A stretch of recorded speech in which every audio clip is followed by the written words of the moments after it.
Welcome back to the Horsepower and Pizza podcast. My name is Bailey. I am your host. If you are watching on YouTube, thank you. This is a newer platform than we used last weekend where it was a video format, but trying something different. If you're new to the channel, please subscribe. I've been doing the podcast recently. It's been a lot of fun, and the channel has been really receptive of it. There's more to come this season, really working on the lifestyle brand and everything else, but enough about that for now.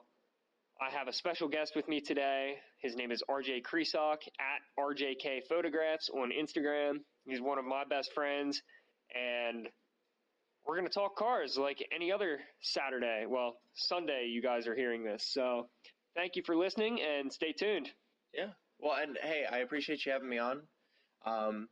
I'm always interested to sit on podcasts and just talk with, well, especially you. I mean, we talk so much off. It's all cars all the time. Exactly. And I mean, sitting on here and being able to discuss some of the stuff that, that you're doing in your space, and especially with me, doing my photography thing, I think it's kind of cool to get in and, just talk over stuff. I mean, just record some of it, obviously. Definitely. We actually got to shoot with a 2018 GT3 today, which was absolutely beautiful. A brand new R8 as well, but I mean, that's just what we did today. So How did you end up getting into photography? I'm just hitting you with questions right off the bat. Hey man, I'm all about it. Photography was always something that I was interested in. I mean, I when I was growing up, flipping through Car and Driver, Motor Trend, all that stuff. It was just something that I always took an interest in. My dad had posters on the wall in his. We have a pool room that we'd always spend time in when I was younger, and he had a big poster of a Camaro that he had blown up and kind of put on the wall there. So I always grew up looking at that and a picture of an old. I think it was a 19. Oh gosh, I don't remember what year it is, but it's an old. The company is called Accord. So it was a front wheel drive. I'll see if I have my computer in front of me here. I'll pull it up for you. And so what they did was, I believe it was a front engine car, or front engine but front wheel drive, and so it looked like that. And he had a picture of that in front of the Twin Towers, and I was just like, wow, that's so cool. And I would, when I was little growing up, it was just something that was always a staple for me. That's pretty sweet. And so that was just my slight intro into it. And then after that, once I got my car, of course, every opportunity it was clean and it was parked, it was a photo shoot. Definitely. So a friend in high school of mine, we would actually just, after cleaning the cars in my driveway or his driveway, we would start taking pictures with our cell phones. So you're getting on the ground, you're taking these low angle photos, and you're trying to get close up detail shots with a whole bunch of bokeh in the background. It was just something that I loved. And then I ended up saving up, and I bought myself a Nikon D5200, which was my first one, and that lasted me a long while. Then I moved up to what I have now, which is a Nikon D700, and I have an 85 1.8 millimeter lens, 50 1.8, and it's actually a 28 1.4, but I can crop it down to make it a 35 1.4, because the lenses, if I bought the real one, would be like $700. But slowly but surely evolved. Came out here to Pittsburgh, met some cool people, did some more photo shoots, and just blossomed from there to where now I kind of go to a whole bunch of different spots, trying to meet who I can, take pictures of what I can. No, I definitely feel you on that. It's actually funny you mentioned that you moved out to Pittsburgh, because we're actually both transplants. We're both from the eastern part of Pennsylvania. He's from north, I'm from south, and it's kind of funny. You came out here for school, right? Yep. I came out here because my girlfriend was going to school out here, and it's funny because you actually ended up going to the same college, but you were just a few years ahead. Yep. You said your dad had this old Camaro? Yeah. What year was that? So when he was in high school, he had a burgundy 1969 Z28 with white stripes. And now I can only imagine some of the stories he tells me of him doing things he shouldn't have been doing on the roads always was intriguing to me. And so he had that, and then he also hit that's actually the car that my mother and he started dating in. Oh, no way. So they had that car, and he ended up selling that car after he tried to do a burnout in reverse and grenaded the rear end. Nice. And so he ended up just selling it to somebody. Then he moved on to a couple other cars. And so he had a 1960 Vet that he bought off a doctor, restored. Ended up selling back to that doctor, bought a 1989 Corvette. So growing up, I had this red on red C4 Corvette with a white top, and it was an automatic because my mom wanted to drive it. But I remember not being able to see over the dash and sitting in it. But everything I saw on the inside was red, and top went down, and it creaked, and it made cool noises. And then when I was in kindergarten, my dad ended up buying a 1994 Z28 Camaro with a 6-speed. And that car is maroon with a gray interior. It was a one-owner car that the guy traded into the dealership. So that was another car where I couldn't see over the dash. But as I was growing up, we spent much more time in that car than the Corvette because it was easier and more fun to drive. And I started seeing over the dash. And then finally grew up there. And then the third car he bought was he actually wanted to get back into the same thing. So that poster he had on the wall, he wanted to get back into an old Camaro. He's an insurance man, so hounding people for information is nothing new to him. So he actually heard about it at a pool party that my brother was at when he was in 5th or 6th grade, and the fathers got talking. He heard about a Camaro, went through the grapevine, followed that up, and it was actually a Le Mans blue, black stripe, matching numbers, 1969 Z28 Camaro, that we had to hound the guy for a year to get to see the car. And I think what really solidified me in the car world was going down, getting that car, and the guy halfway in the trip home from the Delaware Water Gap up to where I live in Scranton, he pulled on the side of the road and let my dad drive the rest of the way home, and I'm sitting in the front seat, and the car smells old, and my dad's got a grin that I still to this day will never forget. And we drove home, and the dash starts rattling, and he goes, "Hey, take my comb." He pulls his comb out of his pocket because he's an old man like that. He goes, "Put it up under the dash there to stop the rattle." So he goes and he takes it, and exactly, it's like he was in high school again. That's funny. So yeah, he had that old Camaro, and it just, that really made me get into cars. And so now I have a passion and appreciation for everything from the new R8, the new GT3 we saw today, all the way back to, old Americana. Yeah. That's funny because I actually grew up with a first-gen Camaro in the garage. My dad had a 68 SS396 that I guess he got it for his 30th birthday when I was 4 years old, and it was a hunk of shit. We drove it for the first year, and we'll go into more detail. Maybe I can get Reckless Ron on a podcast one of these times, and I'd love to have him tell the stories because it was his car, but it's a wonder we weren't killed in the first year that we had that car. And then 7 years, we did a 7-year frame off restoration on that. Not because it took 7 years to restore the car, but just because it was kind of like a back burner deal. But we'll try and get Reckless Ron on a podcast to I want to hear that. Discuss this. He loved that car. He actually, unfortunately, sold it in 2014. It got to the point where I was growing up and he wasn't taking it to shows as much anymore. I think he put 150 miles on it in the last year that he owned it. And it was just sitting there, and he just had other interests, and the car was a thing that went. And I mean, we still have all the pictures and all the memories and all the stories. It was great, but he really enjoyed that car, and so I can really relate to that. Grew up with old American cars in the garage, and now I'm more into newer European stuff. But I will always appreciate an American V8, a cammed V8. Yep. I'll have to see if we have a video of that car somewhere because it sounded absolutely menacing. But yeah, so now, I was gonna say now I'm at the point where I started looking at stuff, and that's always something that I think about. I mean, the first car, I mean, I drive a Cobalt now, but the first car that I wanted to get was a 1969, 1970 Nova. And my dad and I were going to build it back together. And then I realized when I was going to high school, I had to go about 30 miles each way, and that car that got 12 miles to the gallon and that gets needed expensive 93. on fuel fast. Don't even get me started on Novas right now. That's a touchy subject that will also be included on a future video or podcast. I had a 68 willed to me from my grandfather. Mm-hmm. It got sold out from under me when I was like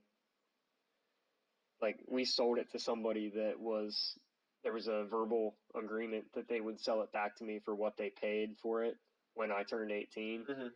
I think I was 14 or 15. He went and traded it in on a brand new C6 Grand Sport. Mm-hmm. I've talked to the dude once since it happened, and it's a wonder I haven't wrung his neck. Oh, I would be mad. Dude, I'm pissed. Yeah. I'm sitting here frustrated just thinking about it, but that's a story that needs to be told on another podcast. Yeah. This is about you, not about me and all of my frustrations in the car world, which it seems like every time I turn around, I frustrate myself harder. And hey man, it's all a journey, but so I'm glad we finally got to sit down to do this. Definitely, and that's the cool part about this, is just being able to share stories and talk about and get what we've experienced out there. 'Cause I'm sure we're not the only ones. No, I know we're not, and I mean, I try and incorporate motivational speaking into a lot of my videos, and I'm really trying to tie that into the podcast as well.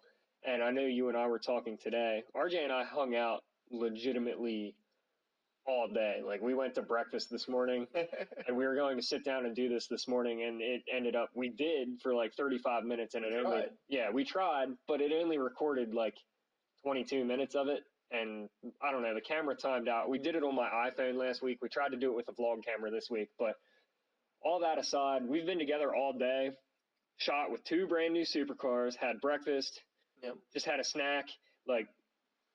I don't know. We were talking a lot today. And because there were so many, we went to, 3 different dealerships just to window shop.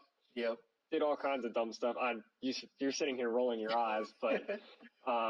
What about so in a question? Okay. What about that? What about those 2 cars? So the R8 and the GT3. R8 and the GT3. Okay. Different. Which one are you taking? I didn't get a ride in the R8. I got to ride in the GT3 for roughly 15, 20 minutes, I'd say. We weren't doing any highway pulls or anything. Granted, this car only rolled 600 miles today. Yep. It is the 2018, which if you're not big into Porsches, for 2018, they actually offer the 6-speed manual transmission in the 911 GT3. Yep. The color is chalk. If you haven't looked that up, it almost looks like a dirty white. It's not quite in certain lighting, in the shade, it almost looks Nardo gray. Mm-hmm. I would say. Well, and you can throw a picture up here, probably. Yeah, I'll throw one of the pictures either that I or RJ took. Definitely follow us both on Instagram. I am at horsepowerandpizza, and he is at RJK Photographs. That will also be on your screen if you're watching on YouTube. And I'll have it linked down below in the description or whatever if you're on SoundCloud, or I just downloaded another podcast app. I don't know what we're doing with that yet. But the GT3 pulls hard. Mm-hmm. Hard.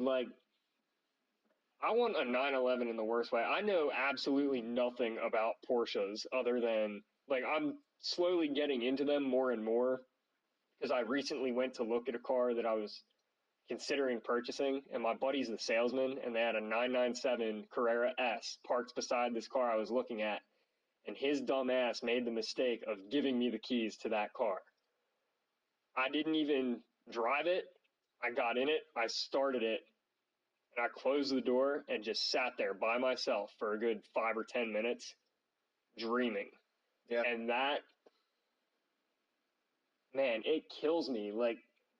I know roughly what I want. I'm not saying anything out loud yet. RJ and I discussed this earlier, but I don't know. The V10 The new R8 is the V10 Plus, the new R8 we shot with.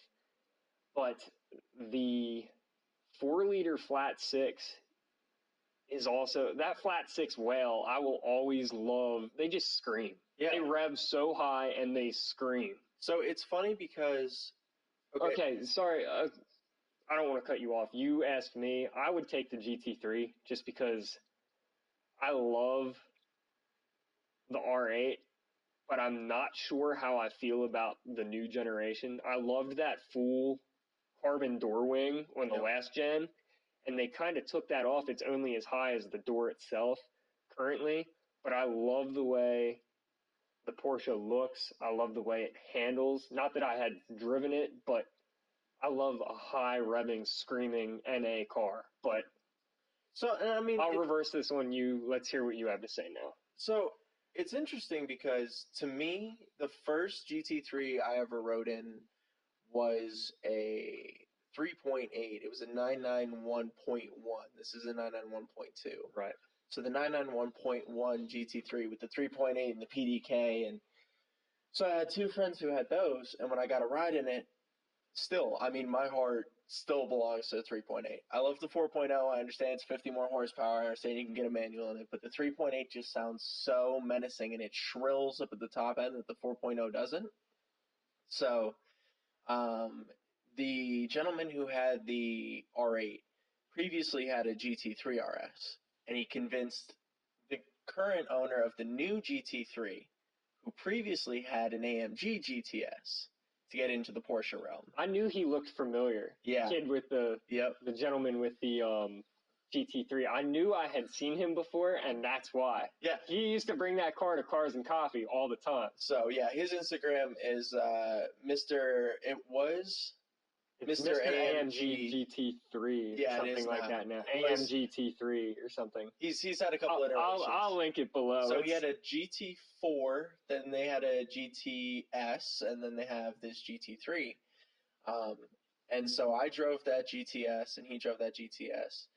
And the GTS moves. I mean, it's got 500 and some horsepower and a ridiculous amount of torque out of the twin turbo V8. But he said that this flat six NA just pulls, and it doesn't stop. He said the turbos would kick in the bottom and then, fall off at the top end in the GTS, but he said this NA car just pulls. No, this thing, I mean, we went out.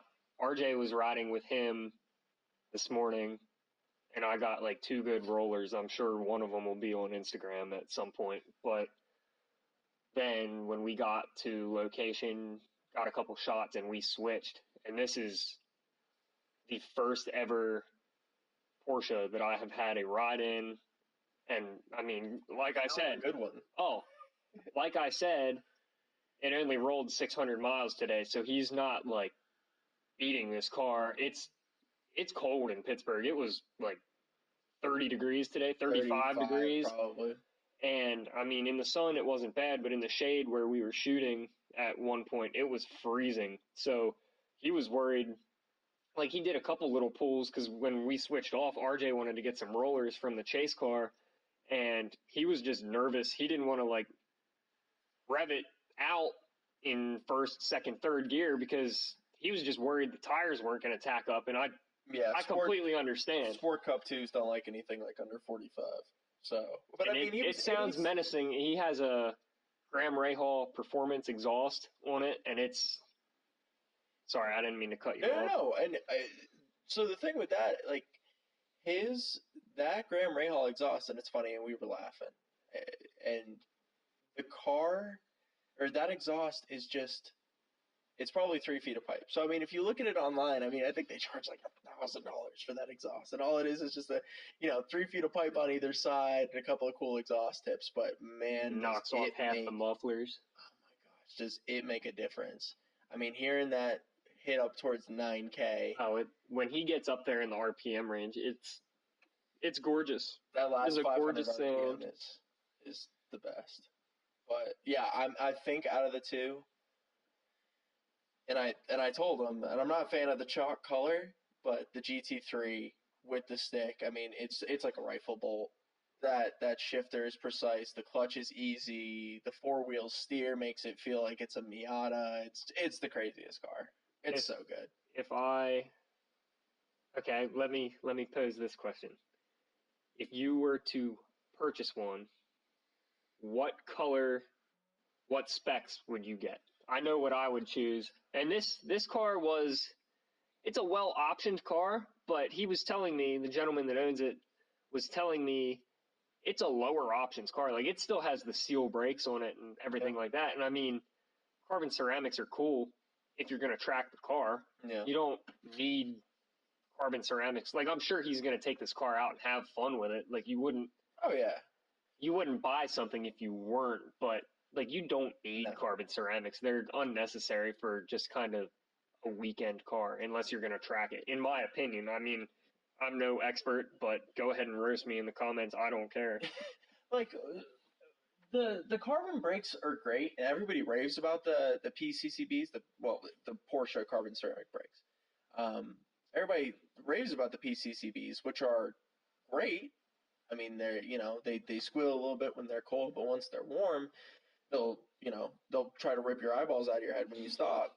But the steel brakes, for what they are, especially if you're going to just, maybe take the car on 1 or 2 track days, or take it autocrossing, or if you want to go bomb a back road, the steel brakes are fine, and it saves you $10,000. Yeah, he was telling me it's a $9,600 option. Yeah, that's ridiculous. Between that, him not getting the PDK, I think that's another. I forget that option. I don't even know how much that option is, or something like that for the PDK. But and all he has is they have the color match seatbelts. They did a decal delete, but I think that's a free option. And the interior is black. It has the bucket seats in it, and it has it has the carbon fiber dash trim. Yeah, but not the carbon fiber buckets. No. Because those are ridiculous. Yeah, those are like. We have another friend that has those in GT3 RS. 991.1 right. GT3 RS in signal green. It's a beautiful car. It's one of 5 in signal green. I'm sure you've seen pictures posted on my Instagram, and if you're going to follow RJ, I guarantee you will see them on there. And that car, we've done a video shoot with it. It's raw. Yeah.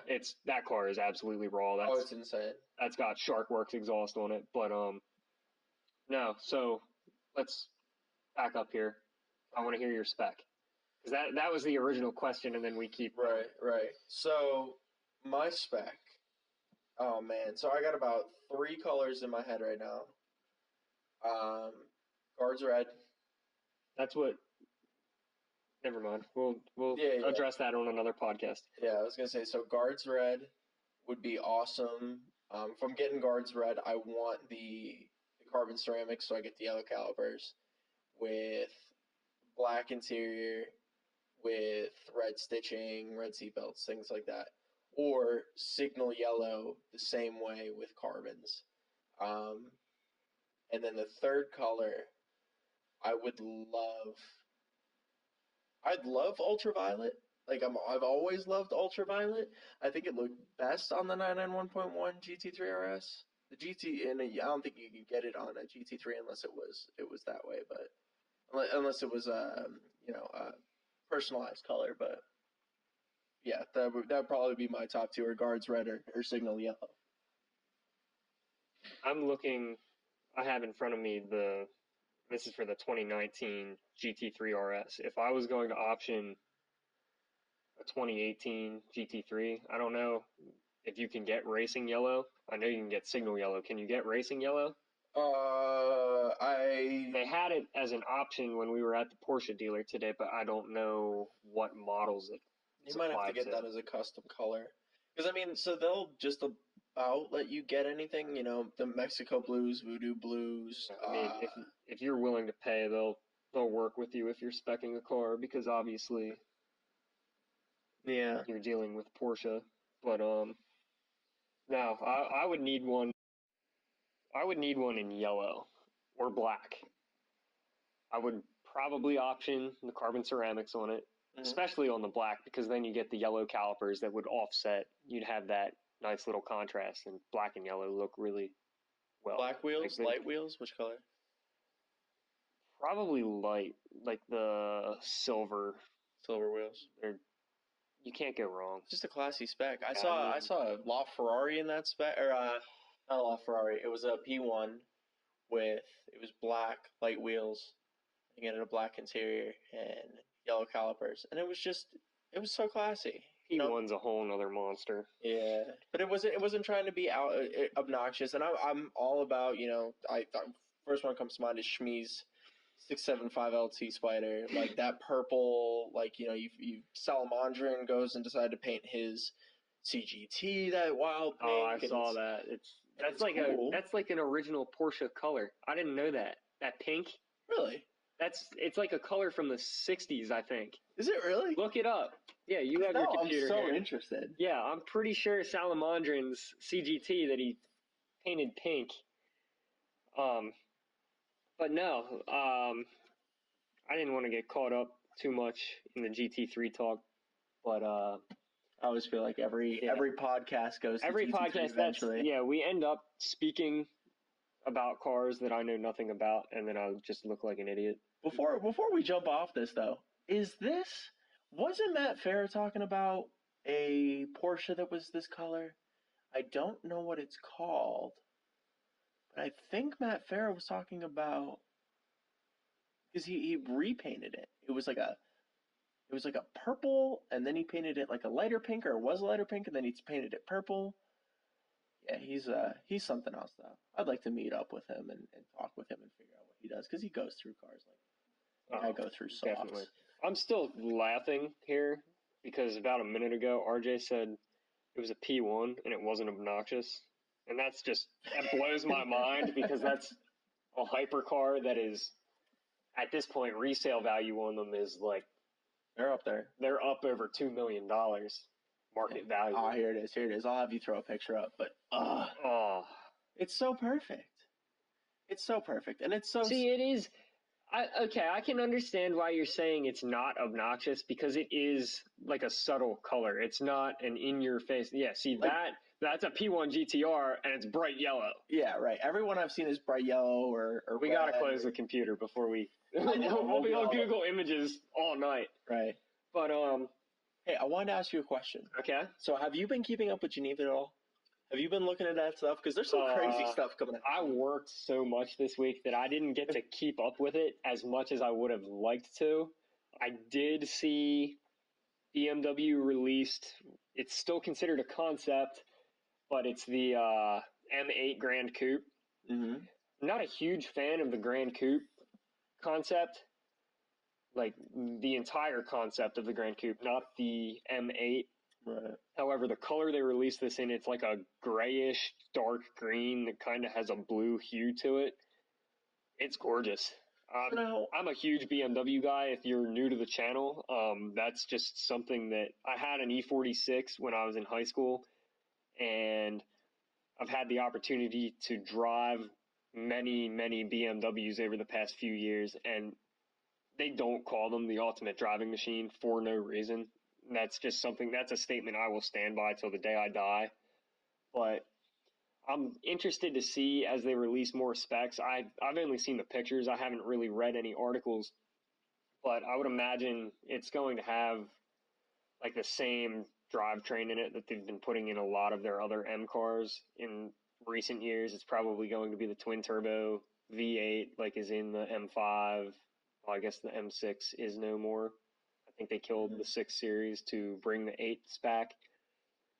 My favorite BMW I've driven to date is an E31, which is the 8 Series of the 90s. They killed the 8 Series in the late 90s or early 2000s, but the 850 Ci that I have driven it's a very clean example. It's a 1993. It's got 25,000 original miles. It's Alpine white. I would probably do something other than the chrome wheels that are on it currently, but it's a 6-speed. I don't know if I said that already. You go on eBay and look up any of these cars, eBay Motors, get on anywhere that sells cars.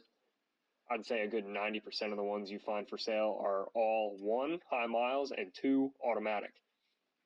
They have a V12 in them, which it's not the fastest, highest displacement V12, but like the low end torque is absurd. Like I've never driven something that felt so planted for a front engine car that's not the lightest car. Right. It's really hard for me to describe. It has, I don't know. It's a coupe that moves, but it's still a heavier coupe. It's overwhelming. It was built on a 3 Series chassis. It was built on like an E36 chassis, from what I understand. Which one? Yeah. The E31. Yeah. Because that was the same time that the I guess it was around the time that the E30s were switching to the E36s in the early 90s. But no, they're a great car. I saw that from Geneva, and the only other thing that I had seen was Toyota released the racing version of the Supra. But I ran a poll on Instagram the other night to see what all of my followers and a lot of you listening thought of the new Supra race car, and I think it's sick personally. Like, I really like stripped out race cars that look really clean. Like that has like almost like the F1 style. I don't know how else to describe it. The steering wheel with all the controls and buttons on it. It's stripped. It's one seat. It's caged. And then just, it looks menacing from the outside too. I thought everybody was going to think it was sick, but I actually had 40 votes on it.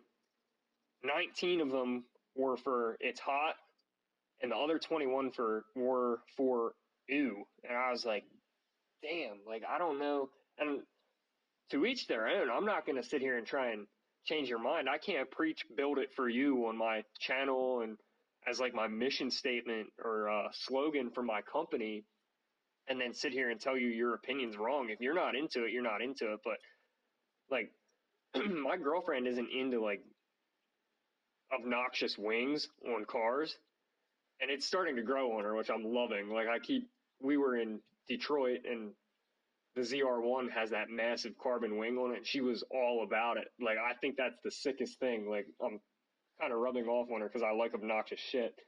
But those were really the only 2 cars that I saw from Geneva that I do like the center lock wheels that are on it, and the single exhaust is pretty cool too. But we're looking at the photos now, and I think the race car looks awesome. And I saw the FT1 concept a couple of years ago in New York City, and I know the concept isn't always going to be the real life version of the car. From the back end, it looks pretty accurate. Like the taillights and everything look just like the FT1. Yeah, and I don't know. I think I'm going to be in the category where I'm going to say I'm not that I'm not a fan of it. It just doesn't do anything for me.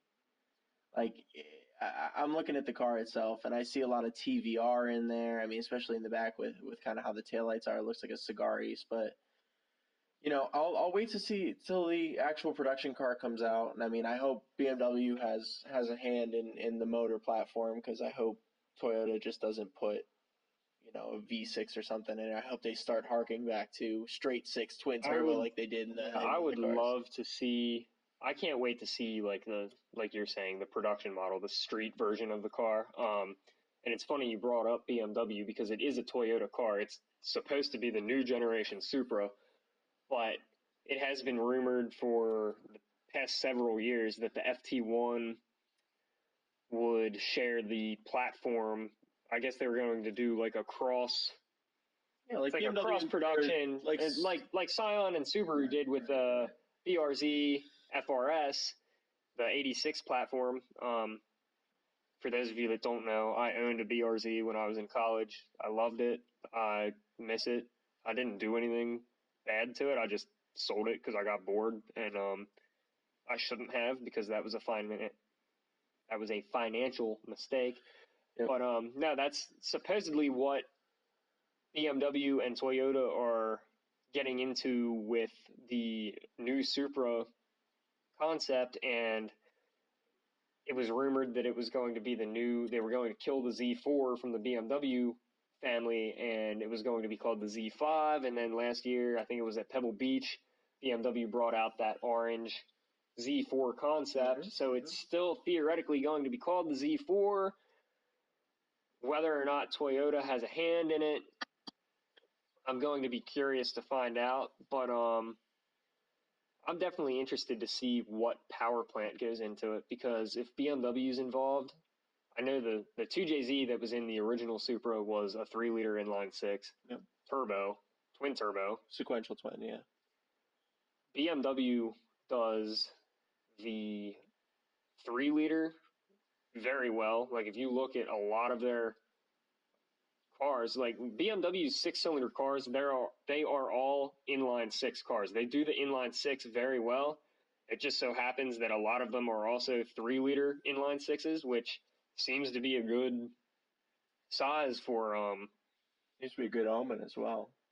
Yeah, I just hope to see it, because I mean, I would love to see them do something ridiculous. I would love to see, and I'm all about the preservation of manual transmissions, but I would love to see them throw like an M3, M4 powertrain in it, like a turbocharged 3-liter inline-6 with a dual clutch. Like, I think that would be absolutely absurd, just based on like what size this car is and what it's supposedly going to weigh, which I haven't seen numbers yet, but based on the size of it, I'm sure it's not going to be a heavy pig. It's going to be a back road cruiser. Yeah. I'm trying to figure out what market that sits in. I mean, the Z4 has been, the little runaround coupe, but now you got the M4 kind of creeping in there. The M6 coupe is dead. Yes. And I mean, so you no longer have a convertible there.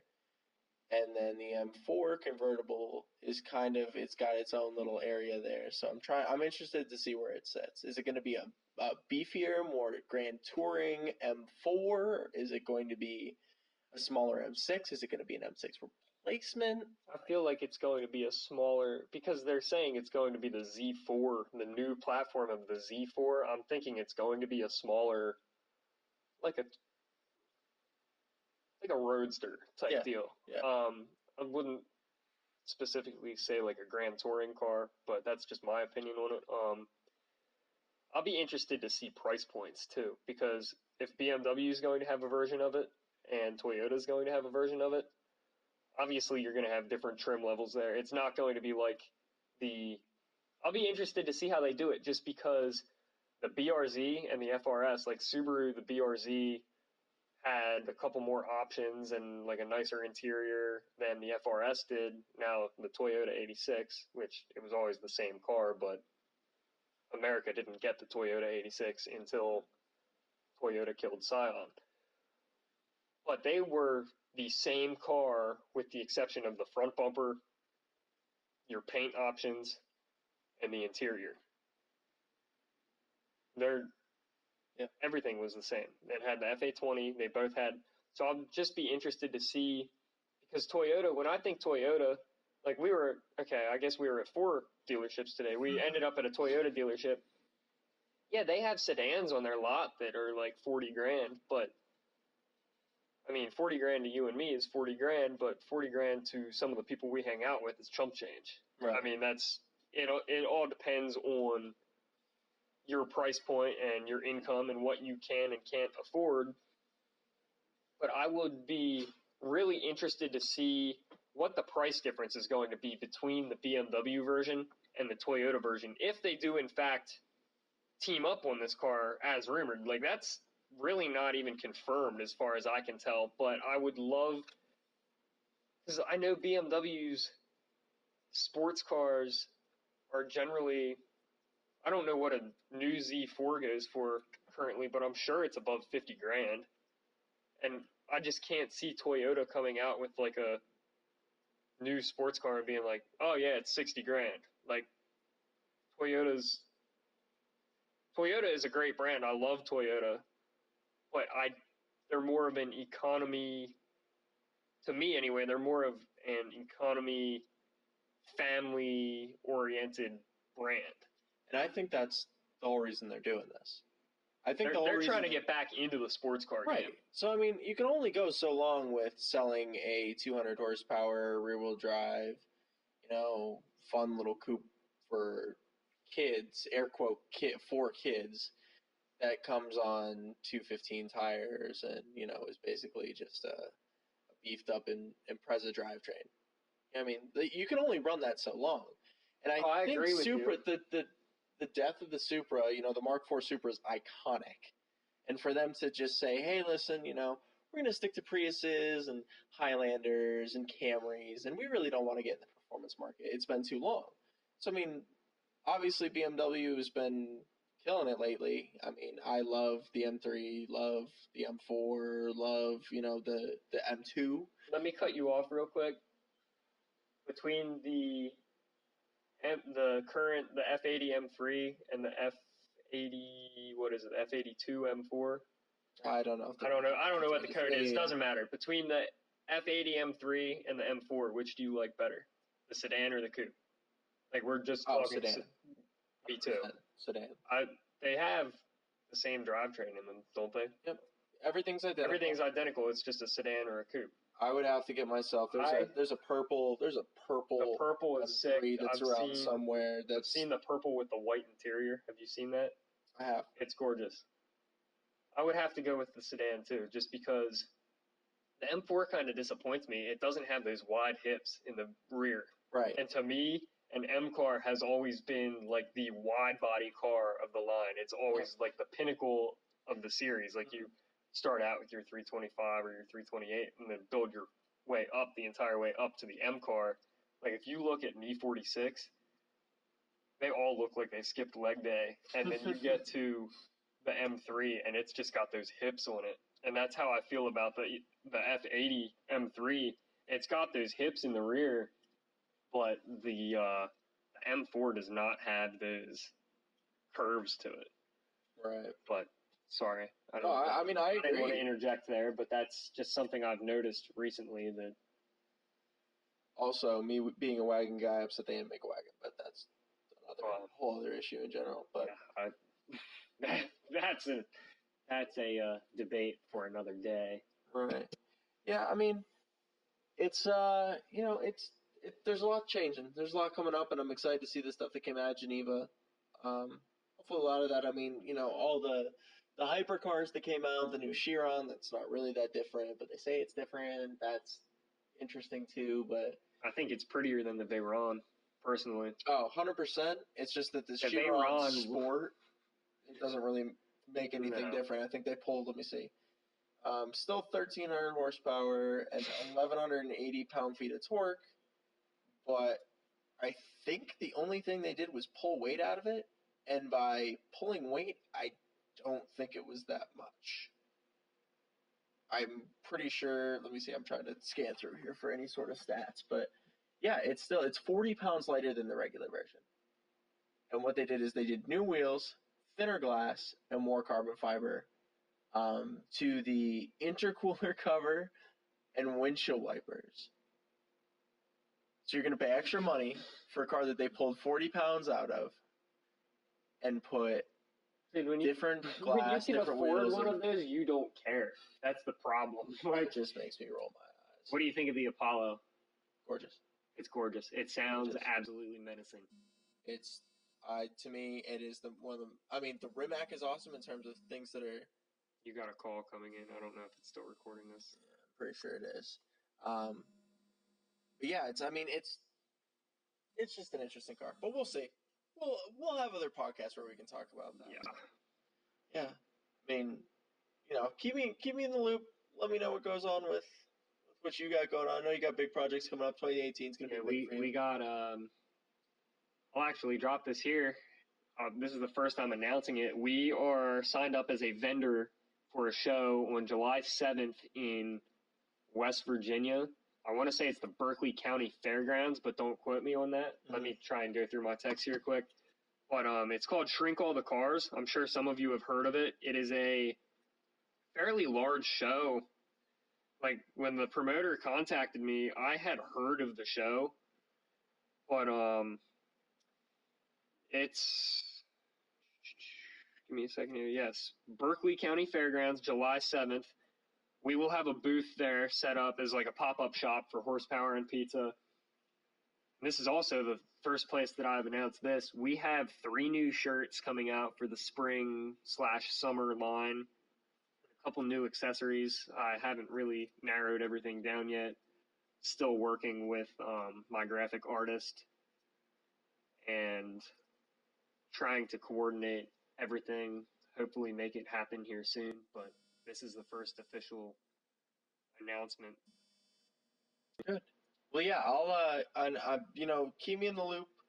Let me know, because I want to definitely go down and do that. So, yeah. And if I end up buying another car between now and then, my booth is allowed to have 2 cars at it. So you're the first person I'm extending this invite to, but you're more than welcome to park your car at my booth, or if I end up buying something else, I'll be taking my daily down filled with all of the merch and everything. But if you would like to drive down whatever I end up purchasing, you are more than welcome to.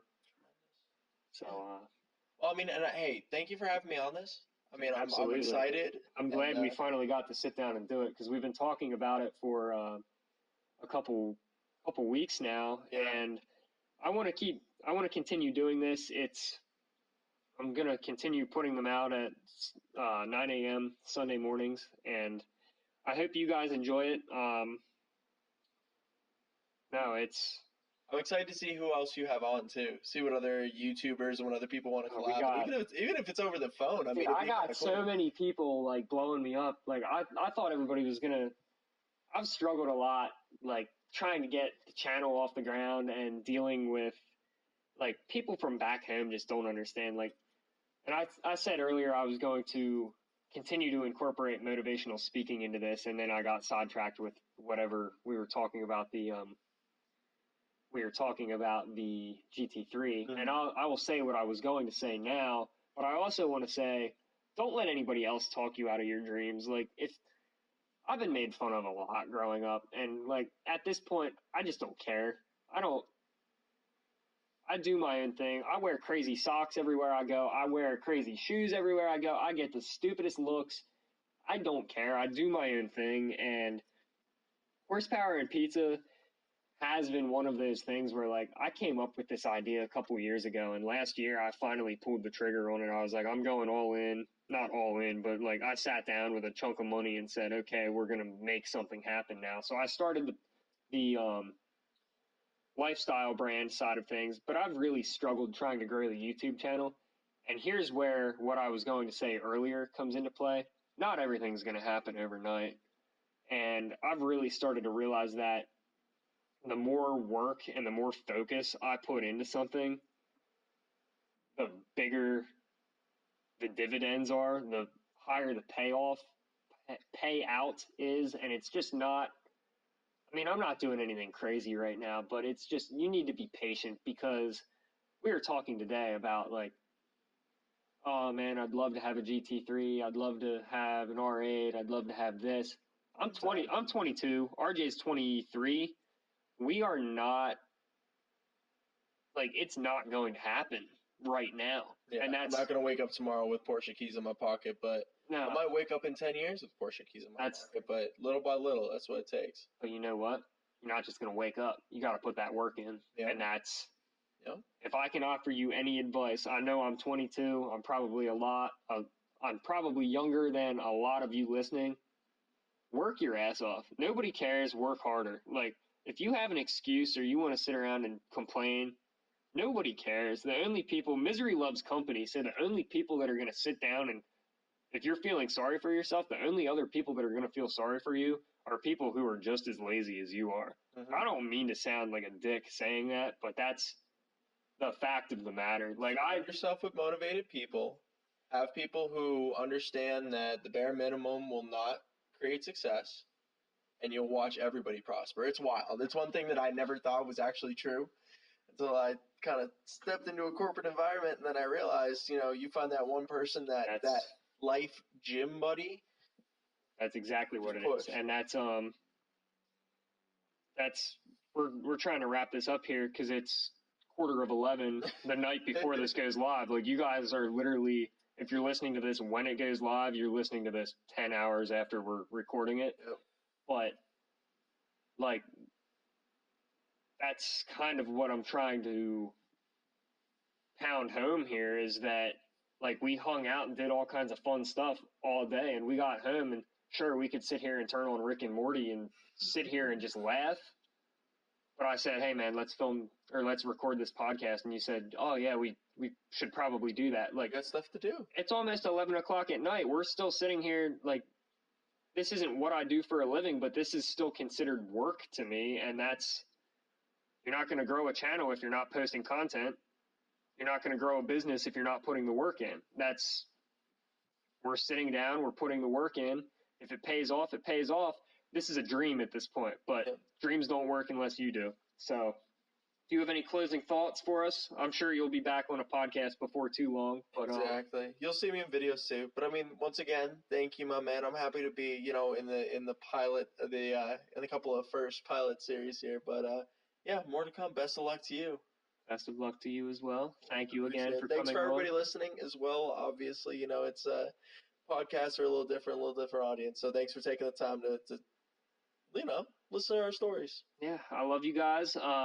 Thank you so much for listening. And social media, website, everything else is linked below. I linked the owner of the GT3's Instagram below, as well as RJ's Instagram. And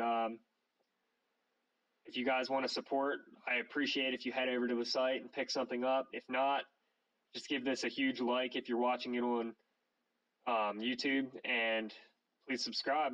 Oh, can I say it? Go for it. Horsepower and Pizza. Build it for you. Peace out, guys. See ya.